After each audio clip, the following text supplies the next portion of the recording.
All right, good to be here. How many of you are sophomores, by the way? Good. Well, that's right. That's what I'll make sure you can hear me. Okay, good. How many took the PSAT last year? Okay. You remember your scores? No? For those who do, how many scored over 1,200? 1,200? Okay, that's a good score. Basically, bottom line, PSAT and the SAT are the same test. Okay, and by the way, I do a different job. My job is the coach. I'm the coach. I got the coach's towel. How many actually took a class from me before already? Oh, I see a few faces. Oh, yes, I do.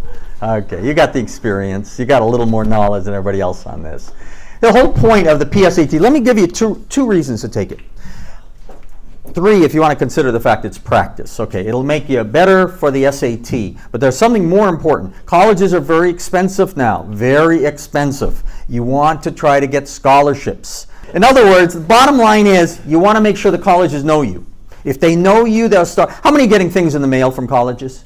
Okay, a lot of that had to do with taking the PSAT. Sometimes going to college fairs. There are a lot of things. But if you're not hearing from a college, they may not know how to reach you. And I know that the fact is that college, what they're looking for is what you're prepping for. So you want to make it count. You want to make it pay for itself. So if you can get a good resume, colleges contact you, you're in the driver's seat. And as sophomores, you've got time to play with them and kind of communicate back and forth. And another thing is when you register, if you're going to apply to a college, try to select the colleges, your goal college, your secondary college, and your fallback college. But when you're going for that number 1 college, let them know, whenever you register, whenever you talk with them, that if they want you, you're guaranteed you want to go there. Don't tell them, I'm thinking between you and somebody else, because that won't work. You've got to make sure that if you're interested in the college, that they know that's your main interest, and that would be it. If they take you, you're going. Especially if they offer you a scholarship, okay? Money talks, and if you can get some money out of this test. So this is practice right now, but if you get a very good score in the spring, they offered the SAT in March, May, and June. And I have a lot of sophomores who plan to take the SAT early just because they want to get a score, get something out to the colleges, let them see who you are. And you can always take the test again, because when you take the test more than once on the SAT, they take the super score. That's the best score that you get. So you could take it more than once. You have nothing to lose, and if you get better. And again, now the key is I'm going to show you how to play a better game. That's the whole key. So now you know the purpose behind the questionnaire and why the PSAT is so important. But now I want to show how to raise your score, because the PSAT and the SAT are the same test. Only slight difference is 2 things. It's a little shorter, 5 questions shorter on each section, so that's not a big deal. And the other thing is there's no essay. But for those of you who are planning to take the SAT with the essay, what you need to do once, you need to get a decent score on the essay. And there's one way to get a good score. So if you're going to take the SAT like in the spring, for those who know, what do you have to do to get a good score on the essay? Write a lot. There's your answer. Write a lot. They give you 4 pages. They give you 50 minutes. Make sure it's at least 3 pages, closest you can to 4. And if you do, you'll get the decent score. You need a 5 or a 6. Once you get that score, you don't need to do the essay again. That's fulfilled that requirement. Okay, that's not part of the scoring, but if you don't do the essay, you have missing a score on your transcript when they get the scores. And you don't want to have anything missing if you're trying to get into a competitive college. Now, here's the key. This is what makes a different coaching. You can go online and you can practice all you want. But unless you know what you're doing wrong, you're just going to keep making the same mistakes. And they're not going to tell you what you're doing wrong. They might say, well, you need to study more. No, that's not how it works. Difference in coaching and teaching is, what do teachers want you to do? Learn. If you're in sports, what do coaches want you to do? Win. Thank you. There's a difference. You're competing with everybody else across the country. Okay, simple question for those who are taking, consider the SAT and the PSAT the same for now. What's the purpose you're taking the SAT? To keep somebody else out of college. Think about that. Your job is to keep somebody else out. You're trying to make the team, college. They're not accepting everybody. Who are they going to accept? The one who meets their criteria, the one who gets whatever they need. If you're trying to make a team, same thing. You qualify. Well, they're not accepting everybody. If you make it, you made it and took somebody else's place.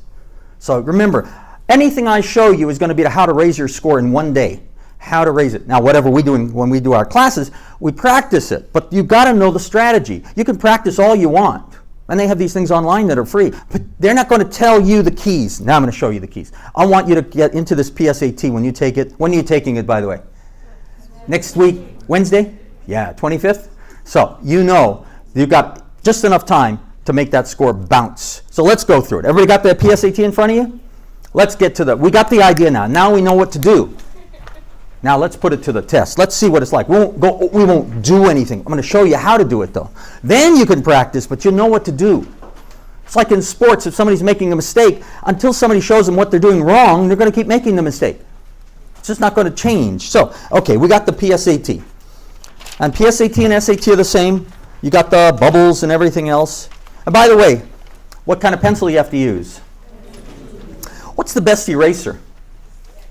Show me an eraser. Show me an eraser. I'll tell you if it's a good one. There, we'll raise that one high. That big white one. No, bad eraser. What's the problem? It's too big. Too big. It'll erase too many bubbles. It's too good. It's too good. Those are the best ones, the little white ones. Or the little clickers. That's a clicker, isn't it? Yes, that's the perfect test-taking one. The clickers are the ones that have a small white eraser. What's the problem with the yellow erasers, the number 2 erasers, for many pencils? Yeah, you've heard them all. Yeah, you've done. However, the good ones are, is that a Ticonderoga right there? No, okay. Ticonderoga has the good erasers. They're the ones with a little green, couple of green things. So there are some good ones, but many of them are, use the white one, bring it along. Just make sure if you're going to erase something, you erase it cleanly and you don't take off the whole bubble. Don't take out 5 bubbles at one time. So bring the right eraser. You got to be in the right state of mind. And since it's given at school, it's not really an issue. SAT, that's different. You're taking it at a different place, a test center during a morning on a Saturday. It's a different ball game. But rules apply. You just have to be more prepared. Okay, so we got it. I could show you one of my handouts on scoring. So we look at some of these things. Scoring range. 800 is the top. 200 is a low. Scores of 500 are good. Now notice I have an ACT equivalent on the bottom because the ACT and the SAT are very similar with slight differences, and most of it has to do with time. ACT is tougher on the timing. How many of you are good fast readers? Okay. The ACT would be good for you. How many are not that fast readers, kind of slow and deliberate? Oh, ACT won't give you the time. The SAT does. SAT does give you the time. However, you have to do more thinking, but you don't have to be as fast a reader. That's the difference on the reading. The other sections are kind of the same, but the reading is where the difference really shows. Although the grammar section, although both tests are the same, ACT gives you more problems and not much more time, which means they squeeze it all into fast. Got to go fast. So there's the scoring. So if you get an idea where you want to go, you want to get 600s, that's a good score. I mean, if you get anything in the 600s, that's great. That's the winning side. Notice I say winning side because you win. Well, you know what happens. If you win, somebody else wins too. They just don't win as much. And remember, you're competing with everybody across the country. So as far as I'm concerned, you're all on the same team. Now, don't forget, this is the SAT format, but you can see on that sample PSAT how similar it is, just slightly smaller. Starts off with reading, not quite as many questions, and then comes the grammar, just as many questions, 44 questions. PSAT is the same as the SAT on the grammar, followed by 2 sections of math that I'd like to be able to look at. And if you notice on the SAT, you have the essay on the bottom, which is optional. Be careful. Optional just means you do it once, you get a good score, and then now you don't have to do it a second time. But you got to do it once, or else you don't want to be missing anything.